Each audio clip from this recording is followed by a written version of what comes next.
کئی مرتبہ انسان توبہ کرنا چاہتا ہے لیکن توبہ ڈیفیکلٹ ہوتی ہے.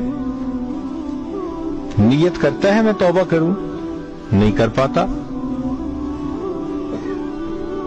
صبح توبہ کرتا ہے، شام توڑ دیتا ہے، شام کو توبہ کرتا ہے اور صبح میں توڑ دیتا ہے.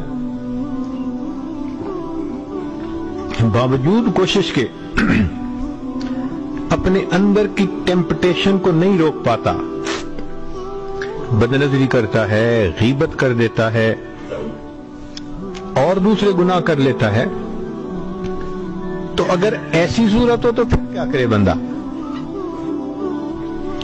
چنانچہ جس بندے کے لیے توبہ کرنا مشکل ہو، من اسرت علیہ توبۃ فلیکثر من قولہ، تو فرمایا کہ جس کے لیے توبہ مشکل ہو وہ یہ فکرہ زیادہ پڑھا کرے، اللہم انی اسألک بحق بسم اللہ الرحمن الرحیم تب علی انک انت التواب الرحیم.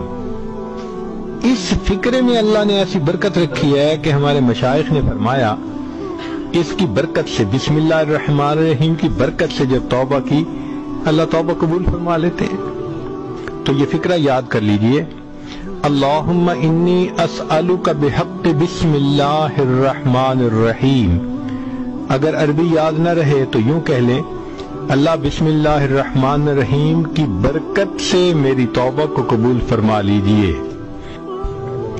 تو بہرحال اخلاص کے ساتھ توبہ بھی کرے، یہ لفظ بھی پڑھے تو اللہ رب العزت کی طرف سے اس کے ساتھ خیر کا معاملہ ہوتا ہے.